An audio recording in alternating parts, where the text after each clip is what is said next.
Good afternoon. I'm Victor Darnay, Professor of Mathematics at Bryn Mawr College and also Director of the Environmental Studies program there. I'm going to talk to you today about how to use issues of civic engagement in mathematics courses, although I think what I'll talk about is also relevant to science courses.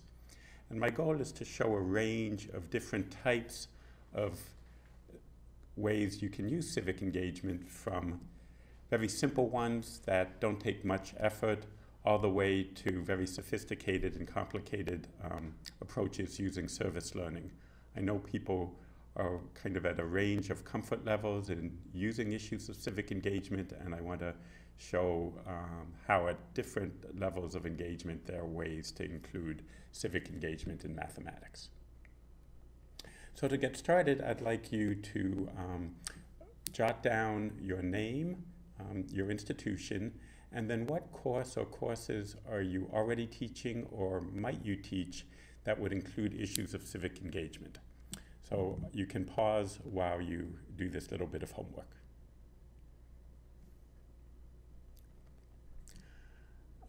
My next question for you are, what are some issues facing the world and the nation that you are concerned about? I'll do that again.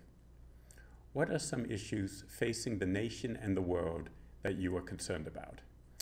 Take a minute or two to do a quick write, and again, pause the video while you're doing that.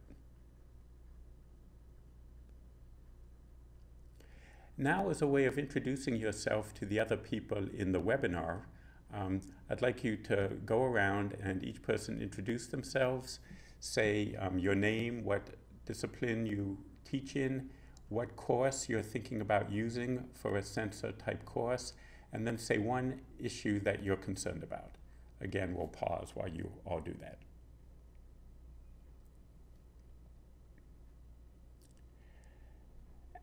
And you might share the list of topics you've come up with. Here, I'll re-say that.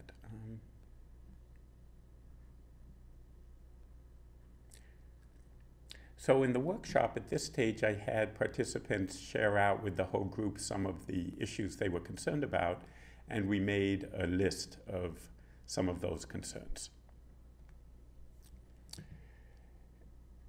So the goal of our webinar is to show how the math that we learn is connected to these issues that you care about.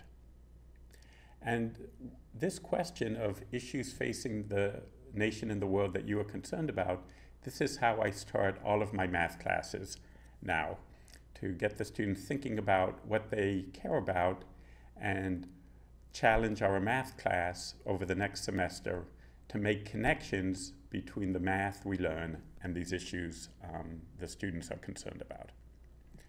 And a reason I do this is the issue of student motivation, that so often we hear students say, what is math good for? And here, right from the get-go, I'm letting them know that part of our goal in the class is to see what math is good for. And it's good for many things, and in particular, it's good for things that they care about. And I came up with this idea as a way to launch my math classes by reading the book, What the Best College Teachers Do by Ken Bain. And in there, he has a very interesting example of faculty members teaching anatomy.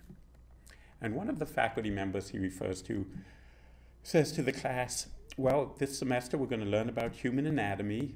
I'm sorry to say it's kind of dull and boring. There's a lot to memorize, a lot of complicated words you're going to need to learn how to pronounce and how to write, and a lot of connections of all these pieces of the body. And I'll do the best I can to try to make it interesting, but we're pretty much just going to have to slog through it.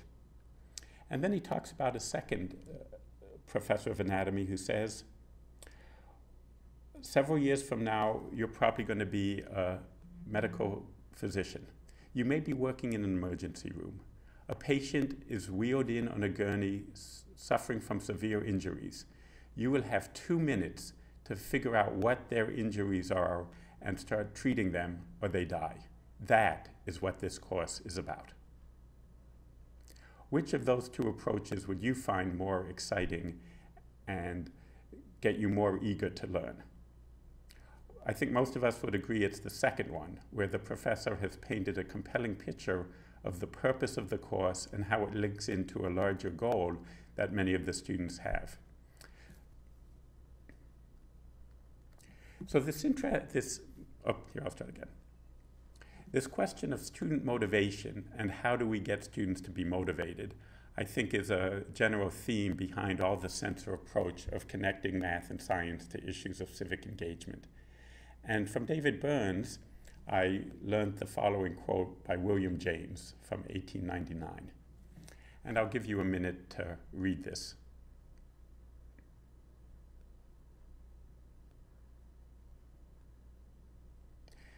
So in summary, he says, any object not interesting in itself may become interesting through being associated with an object in which an interest already exists. So for many of our students, the object they're interested in is not mathematics. And if we can find some area they are interested in and show how it connects to mathematics, then they'll become more interested in the mathematics. A related quote, which I like, is the following: if you want to build a ship, don't drum up people to collect wood and don't assign them tasks and work, but rather teach them to long for the endless immensity of the sea. What I take away from this is the idea that humans naturally like to learn. The way we're designed as creatures is with curiosity and creativity and invention. And sometimes that's gotten us into trouble. But human history is amazing what the mind has been able to achieve over short periods of time. So people just naturally love to learn, and if we can tap into that natural curiosity and interest, then they'll do great things. Before I move on to examples of how I've incorporated civic engagement in my teaching, I want to lay a little bit of groundwork around brain-based research and what is the best practices and knowledge about how people learn, and what lessons does that give us for how we should teach. And here I'm referencing the book from the National Academy of Sciences called How People Learn, Brain, Mind, Experience in School. And one can get it free online. Connected with the webinar, I have a series of references and links, and so you can get the link to this book. They talk of 3 key principles of learning, and I'll actually start with what I call the 0th principle, which is to learn, people need to be interested and motivated. Their 3 key principles are the following, and for each one, you can take the time you need to read through them.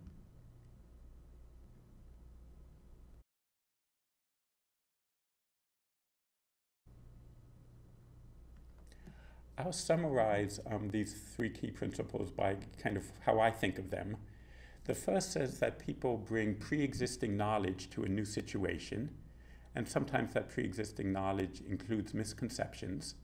And for the new knowledge to stick, one has to connect that new knowledge to old knowledge. The second key principle, and this is based on interviews with experts and asking them how they think about their knowledge, is that to remember factual knowledge, we need to organize that knowledge around key concepts.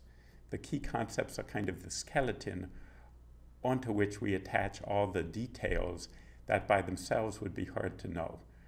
But if students are to remember a lot of information, if they just try memorizing each of the individual facts, it's just too much to keep track of, and you don't know what's important and what's not important. So if we figure out what are the key concepts and remember those, then we can attach the different factual knowledge pieces to those key concepts. And third is the idea of metacognition, that if we give our students opportunities to think about their thinking, that will deepen their knowledge. So how these principles can apply to our teaching: if pre-existing knowledge is so important, how do we find out what our students' pre-existing knowledge is? And how do we help students link that pre-existing knowledge to the new material we're teaching them? What are the key concepts we are teaching in our course? If we as the instructor haven't gotten it clear in our own minds, then the students won't get it either. So helps us get organized by asking ourselves, what really are the key things we're trying to teach in this course? And then how can we connect the different parts of the course back to these key concepts? And then how do we determine if students have learned these key concepts? And finally, the metacognition, how are we going to give students opportunities in our courses to think about their thinking? And as we go through our webinar, we'll want to have you have opportunities to think about your thinking. All right, so let's start with the question, what are students interested in? If we try to tap into their interest to get them motivated to learn our courses. And one thing we can do is simply ask them what they're interested in. So that brings me to my first very simple civic engagement connection, which is in the standard homework problems we have in mathematics. Some of them claim to be connected to the real world and be applied problems. One that is very common in calculus is you have 100 feet of fence and you want to enclose the largest possible area. How do you do that? Well, this, in my mind, is a pretty dinky applied problem. It's not something we'd be so interested in real life. And so the assignment is just do 2 or 3 examples through the course of the semester. Take a homework problem that illustrates some mathematical concept, but then create an example of how that mathematics could be used in a more interesting real-world problem. So it's the same mathematics, but you kind of create the problem. And then I'll have students post these problems onto our course Blackboard, and I'll also have the students read a couple posts written by other students. So they get to learn from one another's ideas, and we begin to build some community in the class where we realize that our fellow classmates are excellent resources for our own learning. And I've done this type of assignment in Calculus 1 and 2. And here are 2 great examples that students generated, taking in real basic examples that you have in all calculus classes and showing how they apply to a much more interesting one. So this first problem is a related rate with water going into a tank. The water's going in at a certain rate, and we want to know how fast is the height of the water increasing. The application in the real world that the student came up with was, how fast is sea level rising if the ice in Greenland is melting at a rate of 195 cubic centimeters a year? Let me try that once more. How fast is sea level rising if the ice in Greenland is melting at a rate of 195 cubic meters a year? So this actually is one of the key issues facing the world right now. The student did this maybe 4 or 5 years ago, but already this issue of sea level rise is a key issue in the environment, and we see that it relates to this standard technique in calculus. The second example is, again, a very standard calculus problem, 2 airplanes flying past each other in different directions, and we ask how fast are they moving apart from one another. And the real-world application, I'll give you a moment to read it on your own. The student asks, at what rate is the vocabulary of the 2 children, one from a middle-class upbringing and one from a low-income household, how fast is the difference between vocabulary growth increasing in 3 years? So again, this idea of things moving at different rates apart from one another, and we're trying to find that out. And this was an example I would never have thought of, and it brings into play the students' interest in issues of social justice and inequalities in our society. The second type of assignment one can do is simply ask the students to find examples in the newspaper or on the web about mathematics, either mathematics in general or mathematics that has some connection to your particular class. And again, one can have them posted on a class website. They write maybe a 1-paragraph summary and also give the link to the article, and they read some of the posts of the other students and write comments about it. So here we're also showing students that writing is something you do in a math class. It's an important skill to have always, and so of course you're going to write in mathematics.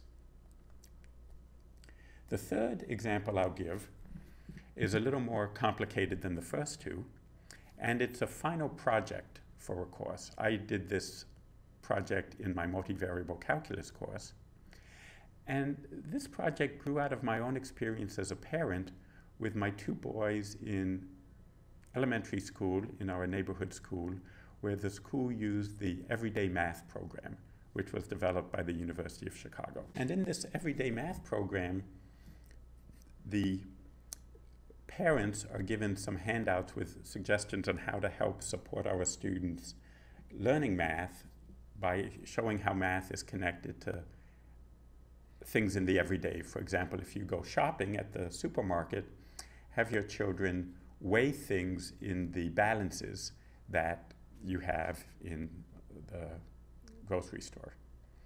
So the assignment is take some topic in the world in which you are interested and some topic from our course, in my case multivariable calculus, and show how they are connected. This assignment evolved. Initially I had a final project in multivariable calculus where I very carefully designed 4 projects that the student could choose, and I scaffolded step by step what they were supposed to do. And so I had a lot of control over what they were going to do, and they were kind of following the steps and the lead I had created. And this worked moderately well. For many students, doing some kind of project was new and innovative over what they typically would do in a math class. But the fact that I had set it out so much impacted their ability to be creative. And one of my colleagues, Rhonda Hughes, who's a brilliant educator, had done projects with her class, and I noticed that her assignment was simply having the students create their own project, whatever it was they were interested in. And initially I was a little nervous about taking this approach. I wasn't sure how the students would respond. Would they rise to the occasion and do something creative and thorough, or would they kind of goof off and not work very hard? Well, I was amazed by the fabulous projects that the students did once they were put in charge of creating their own project on what they were interested in. In these pictures, we see one team that produced a dance performance. In multivariable calculus, you have different coordinate systems, and in class, we kind of physically showed the meaning of polar and spherical coordinates, cylindrical coordinates, and so the students were doing a dance interpreting these different coordinate systems. A lot of students did projects about food and the shapes in food, and in multivariable calculus we learn about shapes and the math formulas generating these shapes. A fabulous project that was one of the best in the class was on Japanese architecture, and the students showed first the Japanese buildings and then recreated many of those same shapes using our math formulas and the computer graphics program Mathematica. So they really had to have a deep understanding of these formulas to be able to produce these shapes. Here you see kind of the party atmosphere. We linked the end of term poster session and project presentation to our end of semester department party. So first people came and had pizza, and then we looked at the posters and the presentations. People brought friends. On the top right, you see the college president who we had invited to show how exciting mathematics is. Another great project was jewelry, and the students recreated these jewelry shapes, again using the math formulas and Mathematica. On the left bottom, we have shapes that you would find in a dormitory room. There's one of a pillow, a blanket, other things you would find in a dormitory. And finally, on the bottom right, we have some of the elementary school students from my children's elementary school who came and showed their projects, which had to do with interesting shapes coming up in architecture, and my college students shared the projects back and forth.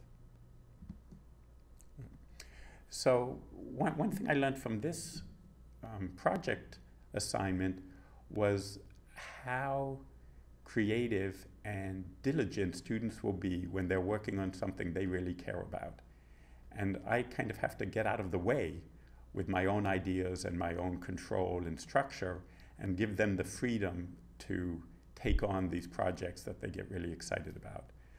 At my college, we interview seniors as they graduate to get their feedback on their college experience, and several students said that this assignment in multivariable calculus was one of the highlights of their 4 years of college.